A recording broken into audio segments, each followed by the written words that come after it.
आज हमारे हाथ में अमर उजाला का न्यूज़पेपर है हिंदी वाला।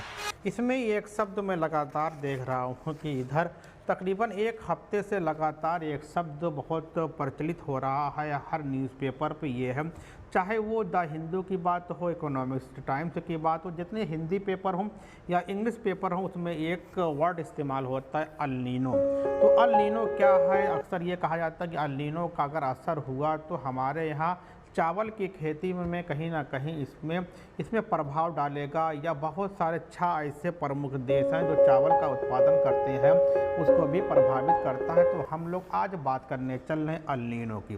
तो अगर अल नीनो के बारे में बात करें तो अल नीनो स्पेनिश शब्द है जिसका अर्थ होता है छोटा बच्चा। ये बच्चा क्या होता है? बहुत सारे बच्चे शरारती होते हैं, कुछ बच्चे कम शरारती होते हैं, लेकिन जो अल नीनो है, अल नीनो कहीं ना कहीं हमारे लिए शरारती बच्चा साबित होता है। वो है क्या? अब हम अगर आप जानते होंगे कि जो प्रशांत महासागर है, प्रशांत महासागर दुनिया का सबसे बड़ा महासागर है और सबसे गहरा सागर है। यह सागर कहाँ पर है? ये अमेरिका और एशिया के बीच जो सागर है उसी को प्रशांत महासागर के नाम से हम जानते हैं। अब बात आती है कि प्रशांत महासागर में जब प्रशांत महासागर बहुत गर्म हो जाता है तो वहाँ से व्यापारिक हवाएं चलती हैं, ट्रेडिशनल विंड चलती हैं। जो ट्रेडिशनल विंड होती हैं, व्यापारिक हवाएं होती हैं, वो अमेरिका से एशिया की तरफ बढ़ती हैं। लेकिन जब प्रशांत महासागर का तापमान हद से ज़्यादा गर्म हो जाता है कि जो व्यापारिक हवाएं चल रही थी, जो अमेरिका से एशिया की तरफ चलती हैं और अपने साथ नमी लेकर आती हैं, जब बहुत गर्म होगी तो ये हवा तो वहाँ से बनेगा, वाष्प बनेगा, लेकिन बहुत ज़्यादा गर्म होने के बिना पे क्या होता है, उसमें नमी नहीं होती है। इसलिए क्या होता है कि जो हवाएं कि एशिया में पहुंचेगी, मुख्यतः भारत में जब पहुंचेगी तो कहीं ना कहीं वो गर्म हवा हो जाएगी, और गर्म होने के साथ साथ क्या होगा कि हमारे मानसून को भी प्रभावित करती है। यही क्या है? El Nino. इसी को किसी एक हम क्या कहते हैं? इसी को अल नीनो हवा कहते हैं। और अल नीनो क्या होता है? ये एक गर्म हवा के नाम से भी जानते हैं। अक्सर क्वेश्चन आता है कि अल नीनो क्या है, तो अल नीनो आपकी गर्म हवा है। अब बात करते हैं किस तरीके से भारत को प्रभावित करेगी। इसमें आज अमर उजाला के की हिंदी वाले में आज छपा है कि इसमें एक हेडिंग है जो आपको सामने दिखाई पड़ रहा है कि भारत समेत 6 प्रमुख उत्पादक देशों में चावल की कीमत 11 साल के शीर्ष पे।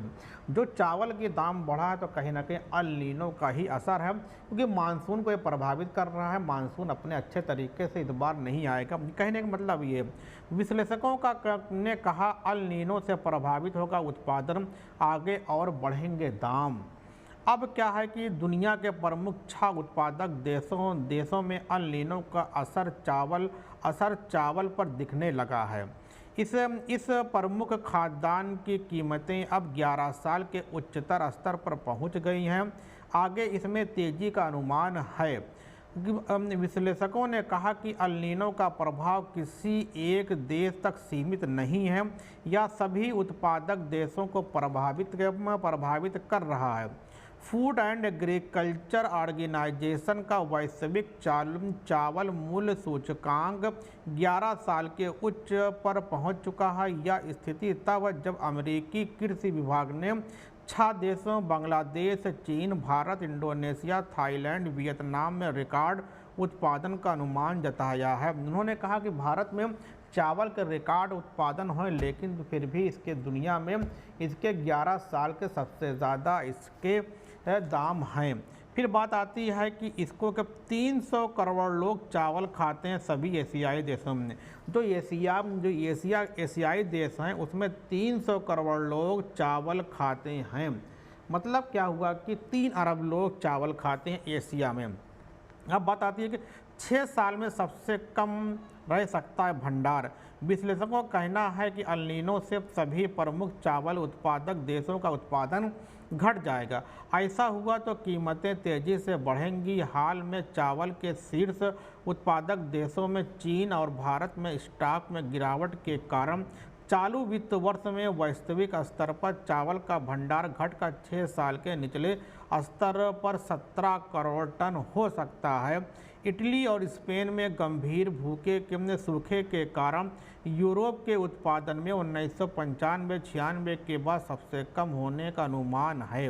तो कहने का मतलब है कि अल नीनो अगर सक्रिय रहा तो हमारे देश में भी कहीं ना कहीं चावल के उत्पादन को प्रभावित करेगा। जब चावल का उत्पादन प्रभावित होगा तो उसके दाम में भी बढ़ोतरी होगी। तो अब तो हम दुआ करते हैं कि अल नीनो सक्रिय ना हो और अच्छे तरीके से हमारे देश में भी मानसून आए और सभी जितनी भी के खरीफ की फसलें हैं बेहतर हों। ओके, थैंक्स, धन्यवाद।